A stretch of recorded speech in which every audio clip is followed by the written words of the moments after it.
the reason why most of us ain't being blessed, and I just not figured this out probably about 3 or 4 months ago, you ain't humbled. And until God gets you to a humbling place in your life, he can't do what you're crying for. I ain't got no talk back in here this morning. Do I have any humble people in here? Do I have anybody in here who thought they was and God had to bring you back for you to realize you ain't who you thought you was? You see, I talk about myself this morning because I was a man with 200 bands. I thought everybody should walk when I say walk. I thought everybody should jump when I say jump. But baby, it's a low place when you realize the only reason they was with you because of what you had. And once what you had is dead and gone, the people that you thought were for you will get out your way. So sometimes God gotta get you to a broke place. Sometimes God gotta take all your money away from you. Sometimes God gotta take all your tricks away from you. So you can realize I was there with you when you didn't have no money. So you think just because you got money, I'm really riding your bandwagon. But God said I had to humble you. I had to humble you. So as he comes in the house, he drops down. I got a new musician. Well, something going on. Now as he comes in here, he drops down before his knees. I need y'all to catch what I'm about to throw down. Catch it now. In order to be accepted, there must be brokenness. Some of us still acting like our heart ain't never been broke. Like your stuff don't stink. You in the streets and everybody know you soft, you fake. You just put on a good show in front of people. But everybody know that you ain't real as you say you is. But in order for you to get delivered, you must understand there must be a level of brokenness. In order to be accepted, there must be brokenness before the Lord. Because the Lord gives grace to the humble, but he backs up away from the proud. When you realize if it had not been for the Lord who was on your side, you wouldn't have what you have. When you realize if it had not been for the Lord who was on your side, I'll be sitting in Coleman right now. When you realize if it had not been for the Lord who was on your side, that little package you think you got, you wouldn't have it in the first place. But it was your grandmother and your mother and your aunties and your uncles that was praying over you. You think it's you that got yourself where you are. You think it's you that got you driving what you drive. You think it's you that got you putting rubber bands over stacks of money. It's not you, baby. You don't look that good, baby. You just dress up real good. It's not you, baby. You ain't really got what you got. God just allowed you to get what you get. But it was nobody but Jesus that was on your side. That kept you shielded and protected. And allowed you to keep yourself. Do I have anybody in here who will say, I know there was nobody but Jesus that was on my side? When I was driving in my car, drinking the best shack that money can buy, and I realized how in the hell did I get home? I got home because Jesus was in the car with me. Do I have anybody in there who will be real with me? And you know you were sleeping with the folk you shouldn't have been sleeping with. And your spouse should have found out. But it was nobody but Jesus. They kept me. I realized I wouldn't have what I have. I wouldn't be where I'm at.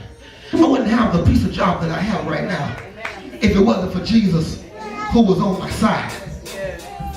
You must understand God can't put you back together until you realize you need to be put together. A lot of us still come to church lifting up holy hands, acting like everything is okay, and as soon as you walk back down through that door, you took stuff with you. You see, it must be a point in your life when you come into church not for people to see, not to grab the microphone and make a scene, but it should be a point in your life when you come in the house of God on a personal issue. I'm not coming here this morning for my children. I'm not coming here this morning for my mother, but I'm coming here this morning for me, myself, and I. Because I realized I was born in this world by myself, and when I leave this world, I'm going to die by myself. And if my grown child ain't got their thing together, that's their problem. Because mama done his best. If my daughter ain't got her life together, that's her problem. Because daddy tried his best. But when I step foot in this sanctuary, I come in because I realize I got some things inside of me that I need God to fix, that I need God to repair. And what I need God to repair, a shade tree mechanic can't fix. I need somebody who's certified in working on my body. I need somebody who's certified to mechanic on my brain. I need somebody named Jesus who I know that can fix everything talking about this morning? Does anybody know who I'm talking about this morning? Don't tell me you heard about him, but tell me you tried him. The Jesus I'm talking about is still able to do the impossible. The Jesus I'm talking about this morning is still on the main line. He's still in the blessing business. You must understand that God can't put you back together until you realize you are broken and you need him. David said to the servant that came before him that bowed down on his knees, and if you read the word chapter 9, he says, I'm not worthy, I'm like a dog. I hate to call y'all a dog, but I just got to be G with you this morning. All of us in here ain't nothing but some no good dogs. I say you are no good because your master has told you what to do and you still doing what you want to do. You're no better than a dog returning back to his own vomit, because as soon as God delivers you out of something, you find yourself going right back eating on what God delivered you from. Oh, I guess that was a little too spiritual. I better go back down your street. I guess, Brother Old School, I'll talk to you this morning. As soon as God delivered you from that woman, you told yourself, oh, I got out of that one. I'm not going to go back there. And as soon as she pick up the phone and call you back on the phone, you find yourself going right back to that same. I guess I can continue to be real this morning. You told yourself I ain't going to talk to my husband like that no more, because he is a good spouse. He does provide to me. And as soon as he walks foot through the house and he make you upset, you cuss him out from A to Z. You ain't no worse than a dog returning back to his own. But David said, you ain't a dog. I don't really need you to bow down before me, because I'm here about my Father's business. And I'm here to show you kindness for your Father's sake. You see, you don't even understand why people that you know hate your guts still show you kindness. Because when they look at you, they don't see you, baby, but they see something inside of you that's not going to allow them to talk to you any kind of way. You see, David said, I'm getting ready to restore the land that your grandfather had, and you shall eat at my table continually. Oh, I don't need y'all to miss what he's saying, y'all. You must understand that if this brother had never been dropped, he wouldn't be eating at the big table.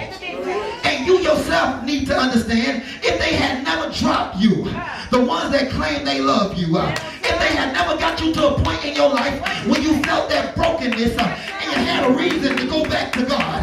Can I preach like I feel this morning before I get ready to go to my seat? If they had never hurt you, if they had never harmed you, if they had never left you out for the wolves, you would have never realized that I can't do this thing called life by myself. But in fact, if I expect to end this life on a good race, if I expect to cross the finish line, I got to meet a man named Jesus. And as I get ready to go to my seat, I got to leave y'all in the hands of the Lord. I need y'all to do me a favor this morning. Make it your business. I need y'all to hear me loud and clear. Make it your business. I did say your business.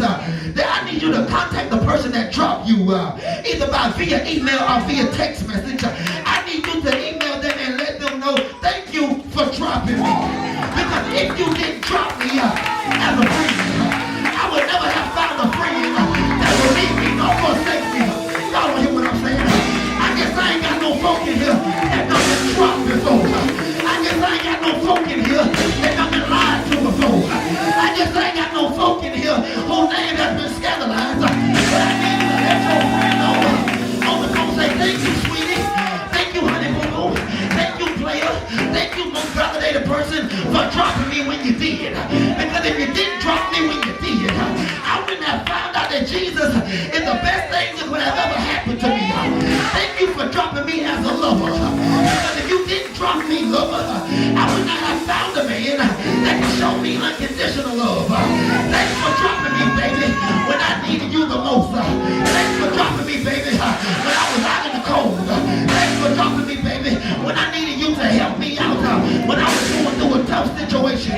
Because now I finally got somebody I can depend on. Now I finally got somebody I can rely on. Y'all don't hear what I'm saying? Now I finally got somebody I can hang on to. I got somebody I can hang on to when my money is funny and my change is strange.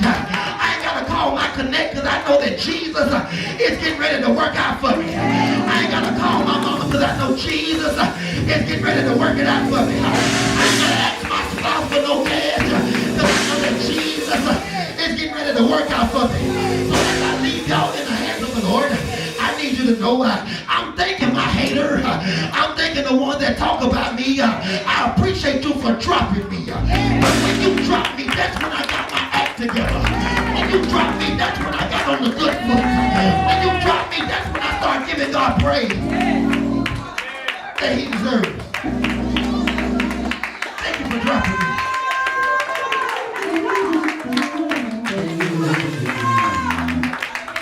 I don't think I ever been dropped before in the physical terms, but in the spiritual realm, I know I've been dropped before. Now I can tell everybody, F you.